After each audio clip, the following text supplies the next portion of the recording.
right, so you don't know either. So don't be quite so patronising if you don't know either. But the truth is... Well, you're bringing it up, Piers. See, here's the thing. Hold on a second, Piers. Hold on a second. You do this all the time, Piers. You bring something up. And then you evaluate your guest's opinion as to how much it matters. You brought it up. If it doesn't actually matter, don't bring it up. In today's video, David Pakman absolutely destroys Piers Morgan in a heated debate about trans issues and Trump.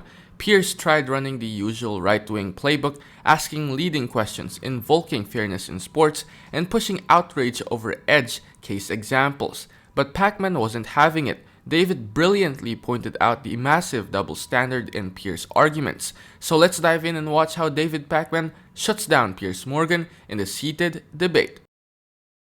When the average American sees that both Joe Biden and Kamala Harris now support this unfairness, and that's what it is. It's just unfair. It's nothing to do with being transphobic or anything else. It's just unfair.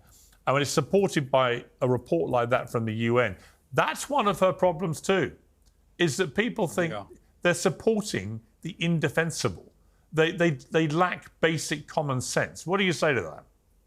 I'm struggling to think that you're taking this any more seriously than as something that might generate clicks on YouTube, Piers. Wow, you don't think that's serious? Hold on, Piers, I can't even get a sentence out. What, you don't think it's serious? Hold on a second.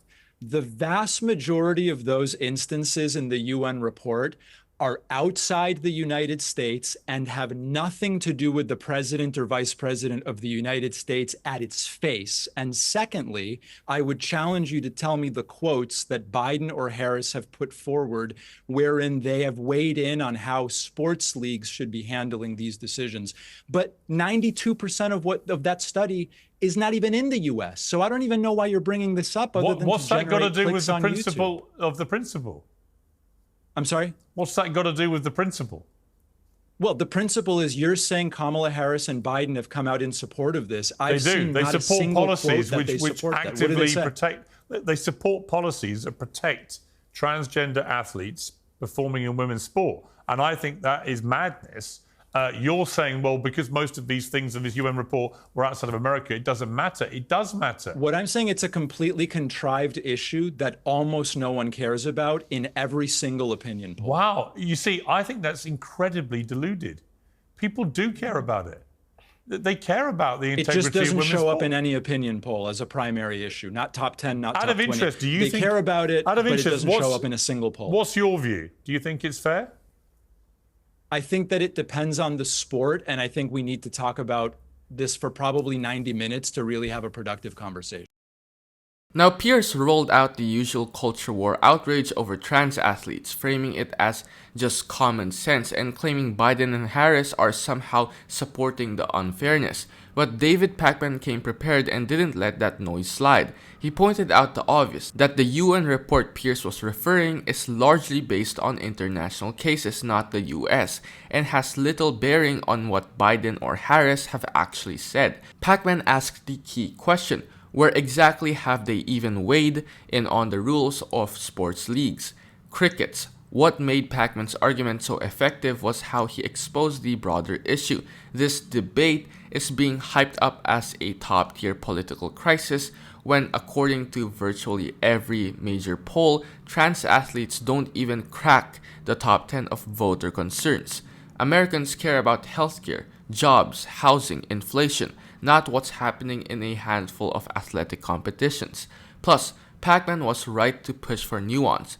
Different sports have different standards, and the science and fairness questions aren't as simple as trans bad. That's what makes this kind of gotcha politics so frustrating. It oversimplifies real-life complexity just to score points. Really? So when you saw the Paris Olympics and you saw 2 gold medal winners in women's boxing who actually were born with biological male chromosomes, you think that's right? That is not the truth as far as I understand it. Really? I don't know who you're talking about. If you can name them, then maybe we can get into more detail. Well, you know what I'm talking about. It was well publicized. Well, tell me. Tell me who you're talking about. I can't remember their exact names. There were 2 gold medal winners. Well, I can find them now if it helps you. I don't know why the names matter. The one who was the source of a lot of viral articles was born a woman, always lived as a woman, and always competed as a woman. I'm sorry? What was her name? Imani something. All right, so you don't know either. So don't be quite so patronizing if you don't know either. But the truth is... Well, you're bringing it up, Piers. See, here's the thing. Hold on a second, Piers. Hold on a second. You do this all the time, Piers.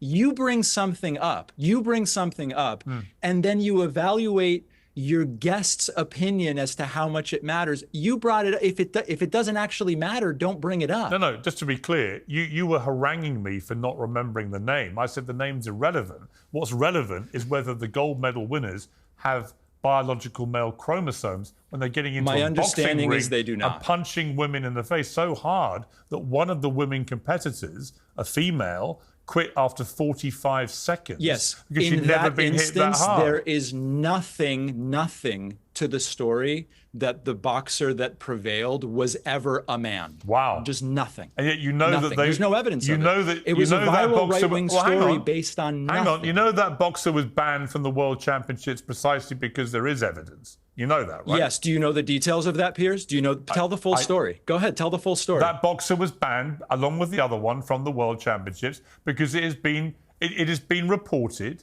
that they tested positive for male chromosomes, right? If you know better, tell me. That's not the full... I do know better, and I will tell you. That was done by a Russian lab who had an interest in disqualifying her because it jeopardized the undefeated record of a Russian boxer. It's just, that's all they have, and it's totally debunked. Piers, I thought you were better than this. It's not debunked, and you'll regret saying that because it's true. When Piers brought up 2 gold medal winners with biological male chromosomes, he couldn't name them. He claimed it was well publicized, but when pressed, even he admitted he didn't have the details. That's when Pakman stepped in and calmly pointed out the obvious. You can't base your outrage on something you can't even accurately describe. And when Piers tried to pivot to a claim about a boxer being banned for male chromosomes, Pakman hit him with the truth. Those claims came from a Russian lab tied to a competitor who had a lot to lose and were debunked by multiple investigations. But instead of walking it back, Piers doubled down with "you'll regret saying that," which just shows how fragile these narratives really are when put under a microscope. What Pakman did well here was bring clarity and demand accountability. You don't get to paint trans athletes as villains without evidence. You don't get to twist Olympic stories into fear-mongering headlines without facts. And you definitely don't get to pretend this is the issue driving American voters, when polling continues to show it isn't even close to a top concern. But enough about trans issues for now. There was also a debate between these two about Trump, and it was pretty interesting. So let's take a look at it. Yeah, listen, I mean, I spoke about this 5 minutes on Monday, and I've moved on. So I agree with you. I mean, I'm only talking about it now because you brought it up.